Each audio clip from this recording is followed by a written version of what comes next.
Révélation TV, nyonso eza, théâtre eza, musique eza, sport eza, politique eza, religion eza. La révélation TV. Mbote Nabino Balandi ya émission Nzambe des champions. Votre humble serviteur Yeyo Adouz Masiala. Talaka Sitemla qui toko Tolobi, la révélation TV de Mère Yes, 3 fois boss. Elle était boss avant que les boss, qu'il soit boss. Merci. Lelo, tout le monde sait toujours na origine il y a blocage. Laisse-moi vous dire une chose, blocage est vaste. Tout le monde m'a côté quand le Messi était. Tout le monde malembe tina suka. Et lelo tout ça blocage est nini. Origine nini et comment quelqu'un peut sortir du blocage. Autobino to ge musikate. Tout ça ngana mosala nzambe Paul Kambade. Aya bako bisa biso ndenge nini mutu akoko bima na blocage et peut yeba vision na yo nzamba bengela to mission eza nini. Donc tout ça musuka ke di par wana. Boza toujours branché. Talaka to ko sabino te bato basala ko mission de toujours liboso. Myriam Kamba. Moi c'est moi qui toko. Anaïs Mukento na pana mana peso mbote belé autocrate ennemi de la galère na bo sanité Blaise Ntsabi big boss na Katangola Glibli voua Glibli glodi pour nous na ma vie na reine Galiano JJ tangu pourquoi pas na bossa na bave dans ma pamboli mon ami personnel Emily Engila maman sociale maman talaka maman sociale na Katangola qui toko na mboka fraîcheur télémarque mbote na yango na bo sanité Antibal Iget Lembi, Makamango en Wet, tu peux te de Tommy Pasteur, bonjour. Bonjour. Bon. Bien, papa, Calais. Oui, ça fait longtemps que c'est tous allés. Bon, ceux qui n'ont pas lié pour Bana Poto, l'habité, Zongela papa, en tout cas, à cause de ce matin à moi qui était. Vous avez ce moto sur là. Quand on a été monté, vous avez dit que ah, ok, merci. Je suis disposé. Tout ça, on a origine à blocage. Blocage, nous devons comprendre blocage, et comment quelqu'un peut sortir du blocage. Ok, merci beaucoup, chers téléspectateurs, je vous remercie. Nabandeko senga ki tozonga lisusu pona ko te asango malamu ko sakola pe ko fungola makambo e bombani, c'est une très bonne chose. Alina pesa ya na mutuna na yo peut-être ba téléspectateur ne batunaki ngai c'est l'apôtre Paul de Kamba Nazali Thomas Nkolo abianga ngai na musala na ye. Ça va faire maintenant à peu près 35 ans. Il y a musala na zambo tozali ko salela Nkolo kasi na appel à pesa kingai message ya changement. Une permission, il y a changement. Changement, il y a nani, changement, il y a mutu mobimba. C'est-à-dire, âme, corps et esprit, nous sommes échangés de perfection en perfection. Vous pouvez être tokoka kozala près, ya koyamba, nkolo yesu azali koya kozwa biso. Kasi changement na nzoto, ezali pe par rapport, il y a ba problème otozali na yango. Tout ce qui a zalaki n'a pas de difficulté, changement, ils allaient amélioration, ils allaient pas changement, repentance, ils allaient pas changement, conversion, ils allaient pas changement, délivrance, ils allaient changement, guérison, ils allaient changement, bénédiction financière, ils allaient changement. Wanande musala nkolo atindi biso kosala kati na mokili na ye. Je crois que j'ai répondu à votre question par rapport, il y a vision, il y a message, puis il y a mission. Merci. Toyoki vision, il y a Papa Nabiso. En tout cas, Yomutu aura attaqué émission à Liboso. Ça l'effort au Koban émission au Rosungayo. Ah ouais, j'espère que Nzambe des champions, tout le monde Nzambe. Parce que Nzambe des roulages, Nzambe des Kora Batunyoso. Quelque part, car il a réussi le nom de tous les noms, même le succès fléchira lorsqu'on parlera de Kombonaï. Merci parce que tout le monde parce que tout ça maintenant moulaïté, tout ça si moi tango blocage et zanini pe et utawat et comment quelqu'un peut sortir du blocage. Ok, merci. Na c'est déjà na citation le bi tout genou fléchira ainsi de suite. Na moni ko zali pe na touche ya makamuna nzambe. Amen. Alors to expliquer que le blocage est un mot français où ils signifie moto ou azali na prison azo évoluer te azo avancer te azali bloqué ezali jargon c'est-à-dire langage ya mikolo yo na monde spirituel bakoyebisa yo ozana molimo ya blocage wa ozana blocage nde nini yo ozana ba blocage boy na moni mwana azana molimo ya c'est-à-dire azali na prison moko boy azana cachot moko boy aza bloqué par rapport à likambo moko ya vie na ye donc azali malamu te yango bazoloba moto aza bloqué azo évoluer lobelaki yango na émission oyo elekaki kasi lokola lelo la question c'est d'où vient le blocage, l'origine du blocage et comment quelqu'un peut sortir du blocage. Là ça c'est très important.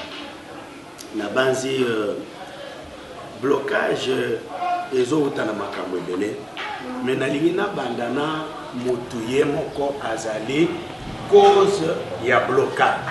Comment motu ye moko akokoza la cause ya blocage? Otali Bible elobi na Proverbe 28:18 balobi que celui qui cache ses transgressions ne prospère point, mais celui qui les avoue et les abandonne obtient la miséricorde. Soki mutu ye moko atamboli mabe ebongi atubela mpe azwa ekateli ya kotika balobi celui qui confesse et délaisse obtient la miséricorde, mais celui qui cache ses transgressions ne prospère pas. Prospérité ezali évolution, mais ceux qui ont tubelité mpe otikité okoki ko évoluer. Quand quelqu'un ne peut pas évoluer, il est bloqué. Oui. Vous comprenez? Quand quelqu'un ne peut pas prospérer, il est bloqué. Qu'est-ce qui le bloque? C'est Yemoko. Vous comprenez? Tout le verset Moussousou na Ésaïe chapitre 59 verset 1 balobi non, la main de l'Éternel n'est pas courte pour ne pas sauver, ni son oreille dure pour ne pas entendre, mais ce sont nos péchés, nos fautes qui mettent une barrière entre nous et Dieu et l'empêchent de nous écouter. C'est-à-dire que Nzambe loboko ne eza mulai, Nzambe matoi na ye eza ya kofungwama, kasi eloko ezotia ndelo blocage, mur ezali pe blocage o ezotia ndelo entre biso na ye ezali masumu na biso pe makambo na biso ya mabe. Donc soki mutu azali kati na vie wana azali bloqué. Vous comprenez papa? Donc c'est ça le blocage. Na sengi na ba téléspectateurs va comprendre que okoko banda koluka tele ndoki ebo na fando yomoko ozali cause ya blocage na yo. Merci papa. Ndeto monaka bato mususu omona ndeta ke France toi ke poto bon ngaso na kei na kotindela bino boyi la kenda poto atindela bato poto so benge boya batikela ngako batikela kuna est-ce que blocage peut cause na nzela wana? Oui yango tozo koba na cause ya liboso ya blocage ezali péché ozolanda tango moto azali kotambola na vie ya masumu ezali ko chandelo entre ye déjà na Nzambe ezali ko permettre à prospérité cause ya blocage yango wana. Kasi soki mutu azwi ekateli ya kutubela pe kotika, soki mutu azwi ekateli ya ko avouer bambeba na ye ako prospérer akolongwa na blocage. Alors tozozwa première cause ya blocage tolobi mutu ye moko na vie ya péché. Tozotala Israël soko tangi na livre ya roi, livre ya chronique ainsi de suite même basakoli okomona ke tango bazalo kotambola masumu makambo banda yela bango ba ennemi ba ye banzingi bango ba dominer bango, mais tango ba tubeli ba reconnaître mona Nzamba atindi mutu moko pona ko délivrer bango pona obimisa bango yango moni ba Samson ba David ba boye nyonso wana ezali ba solution Nzambe atinda katango peuple na ye a bongwani a yamboli azui décision ya sika. Donc ce que Dieu attend de toi mon frère ma sœur, c'est une nouvelle décision, un engagement nouveau mpona afungola yo okoko tika la bloquer te eza volonté ya Nzambe te pon Nzambe musala na ye eza ko délivrer. Bible le bin psaume la délivrance est auprès de lui en abondance. Yango awa okoko zala yo moko cause ya blocage na yo.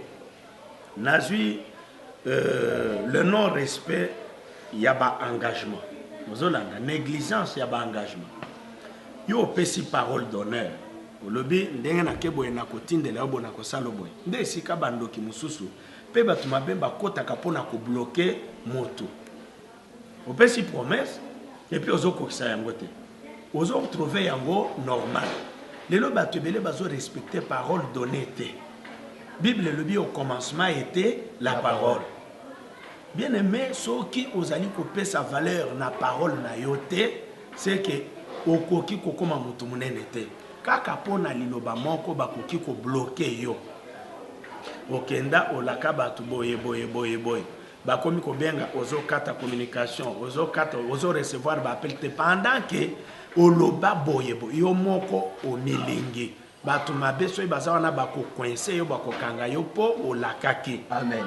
Na vu exemple ya mutoyo avant à voyager à Kende Poto.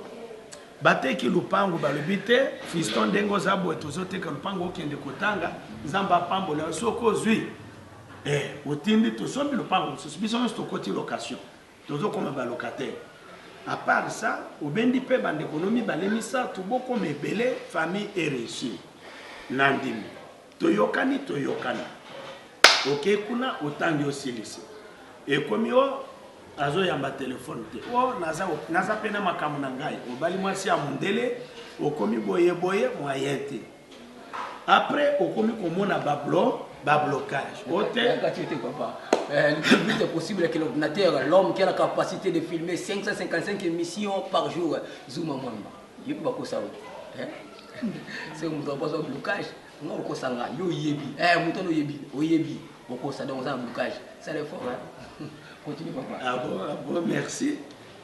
Tala ezali blocage. Blocage wuti wapi na maloba ya moto yemo.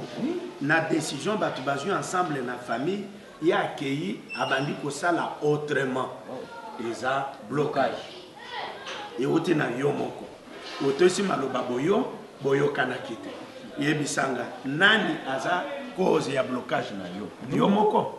Amen. Okomi ko vanda na poto okomi kokota ba restaurant olia batu nyonso bazwa kamisala yozwa kamisala te papa na poto ba pesa butu nyonso change awa tokolo ba o pays o ba difficulté o mekuna okopesa raison nini oza blocage uti na ba engagement ozwa na mboka ozokukisa te yo lingi mwana mwasi awa odote ndambu olobi nazokende na koya na kozwa yobo okomi kuna boye obali mwasi mususu oyo akomi déjà na ménopause moyen abala lisusu ezate abanda kozela kobengo zoko yo moko mitie na mutambo il faut kuluka kubima na mutambo oyo c'est le moyen ya kuluka kubima na mutambo ezali ko réparer nazo le balikambo ya réparation papa est-ce que ça nakanda te nazana kanda te mais nazali inspiré naza sûr que ça na batu ebele bazoko se retrouver na situation oyo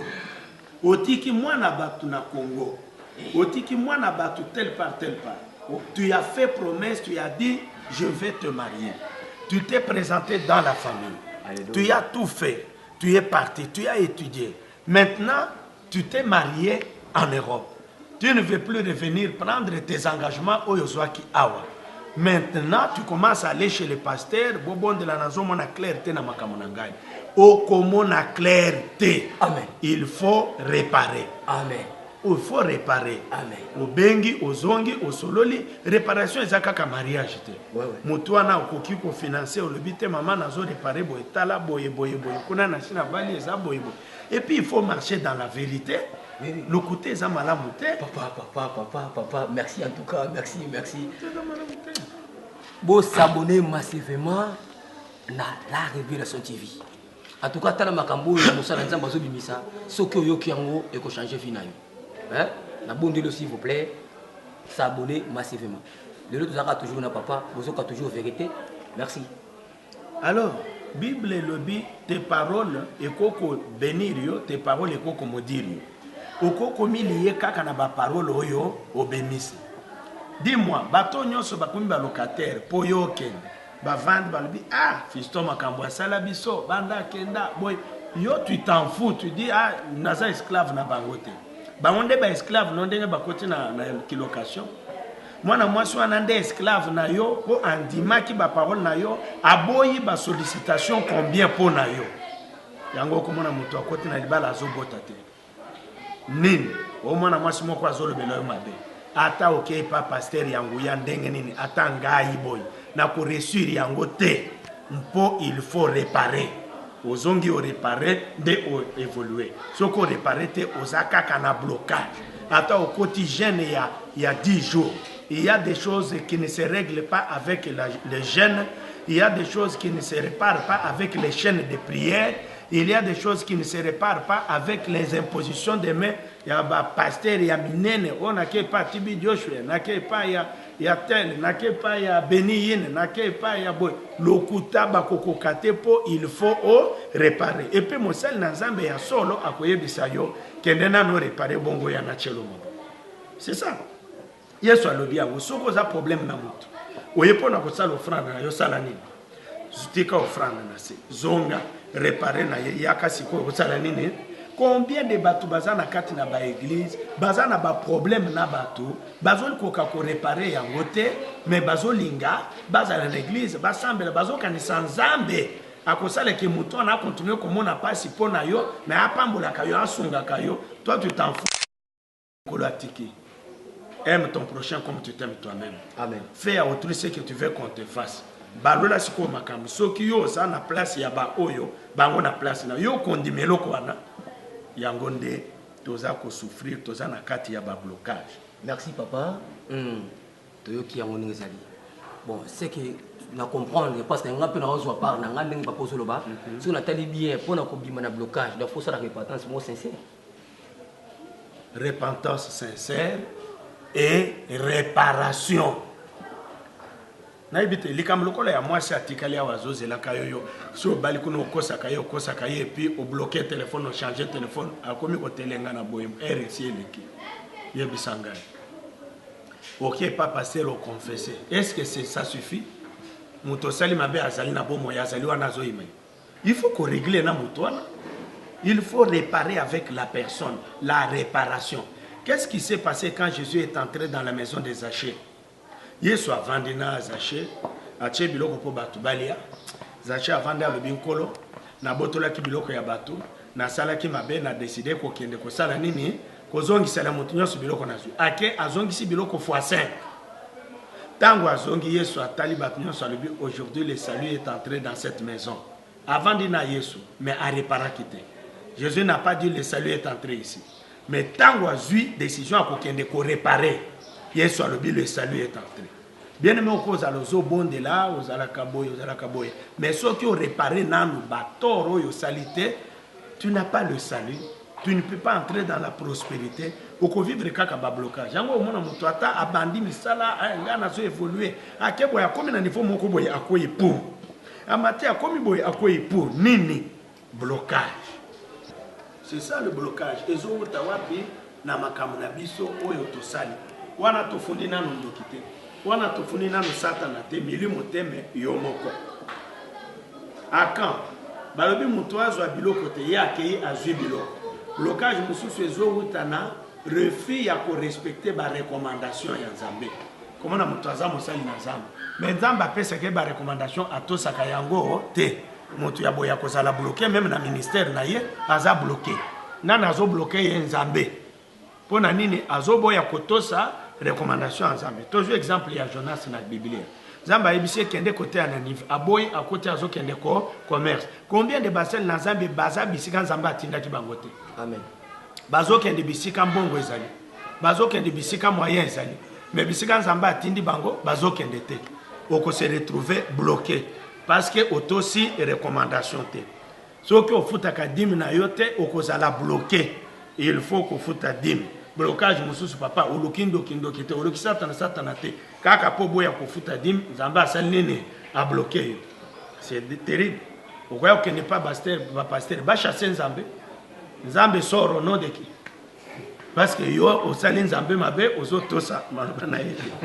Alors tozo kende lisusu na badet yo zana nyongo ya mutu ozo le kanzamba pambola yo o prospérer mais nyongo ya mutu ozo futa te oko zanga mbongo akufuta tout le monde a des dettes, papa. Mais si quoi, il y a malin, il y a malin. Mais il y a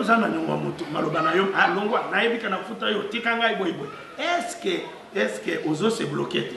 Ce que nous avons le bloqué, ou on a fait des blocage. Même au promettre mutu eloko. Et comme on gagne na prometa qui on a ça la soki na limité. Tu as promis pour respecter parole donnée et aller eloko ya malamu mingi. OK pas féticheur à ça les liokisi et simbi. On a koya na pesa boye boye okanya koya ko pesa boye. OK yo meki simbi. Ozozonga te pas féticheur. Ako bloquer. Ozala bloquer. Ata oye pa na ngai te ko simba te. Il faut aussi la nini aussi les samakambu engagement aux autres aux hommes on a battu mususu ba koma asali ba kisi etomboki akimi epanzama mais asili saki ba engagement na ekuna yango komona bazo poursuivre le bango bazo tant tozo kota na monde spirituel pona komundela batu ya boye okokuta moni mabalo lodi azana biloko na ngai tel wana ekokomisa délivrance lourd tokota to mandobele la priya makila na Yesu esomba yo boye mais pona ko faciliter bato bazo sala service à délivrance. Il y a la confession, il y a aussi la réparation des engagements. Eza malamu mingi.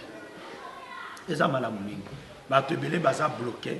Mais cause ya blocage eza bango. Comment kobima na blocage? Tisi ko na lobi likambo ya réparation. Na lobi likambo ya délivrance. Délivrance ezolanda après confession na réparation ya makambo oyo moto asali. Cause ya blocage cause à la paix jalousie aba.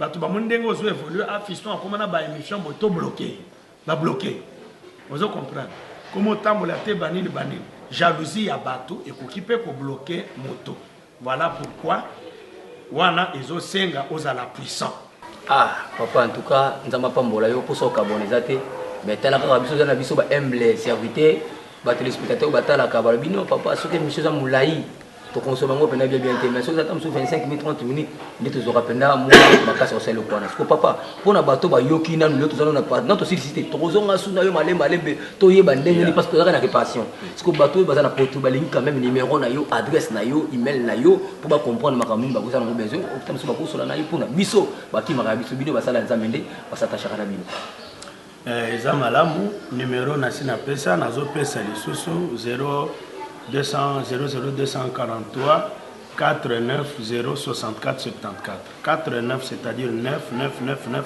064 74 wana ezali numéro privé na ngai okoki benga to sololi 081 51 59 713 00243 81 51 59 713 benga okozongai to kosolola. Merci papa. Moi démo na balandi ya émission oyo na banzi il faut na silisa moke likambo ya puissance. Merci ndeko atande ngozo sala ba émission boye il faut ozala puissant ngai na musana ngana mateya nazala puissant oyo azali na tel domaine azala puissant commerçant puissant homme d'affaires puissant ainsi de la puissance est comme important na niveau nyonso. Le 21e siècle, c'est le siècle de puissance. Nazo yebisabino 21e siècle, c'est le siècle de puissance. Ata oteka kana wenze, il faut oser la puissance. N'importe quel travail ozo sala, tu dois être puissant. Si tu n'es pas puissant, celui qui est plus puissant que toi t'écrase. Denalobi, blocage mususu, ce sont les jaloux qui bloquent ceux qui évoluent. L'élévation attire la jalousie, attire la haine, attire les combats. Mais toi, tu demandes l'évolution à Dieu. Dieu t'élève. Mais les gens ne vont pas te regarder. Aux hommes à taboyer, bango, bazo supporter. Il y en a qui peuvent. Il existe une loi dans ce monde qui est la loi de la pesanteur. Yesunda mata sanke akwe. Mais à part lui, tout le monde, au matin, au salini. Pour te maintenir, il faut être puissant. Bato mususu bazoloka puissant na occultisme na baloge na fétichisme na boye mais biso tozo te ya puissance oyo ezali likolo na puissance nyonso oyo ezali puissance ya Nzambe. Amen. Face à blocage oyo ezouta na jalousie, animosité, il faut être puissant et la puissance que je vous propose c'est la puissance de Dieu. Amen. Yangonde nazo kosenga de Kozala puissant. Être puissant, ce n'est pas aller à la prière. Les gens ne confondent les choses. Hein. Il y a les gens qui partent à la prière et puis la nuit,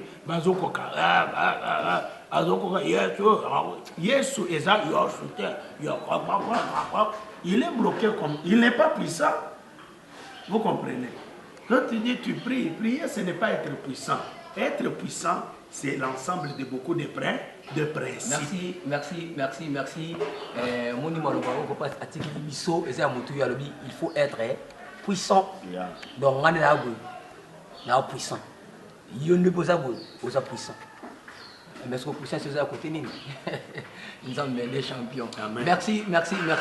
Tobanda qui nabino, peut-être qu'on a une souka. Tu as dit Kamboyo, tu as dit Makolo, Tina souka. Nous sommes des champions. La boss sanité, Big Boss. Il y a un tic à moi Kimia, Mère Boss. 3 fois, Mère Yes.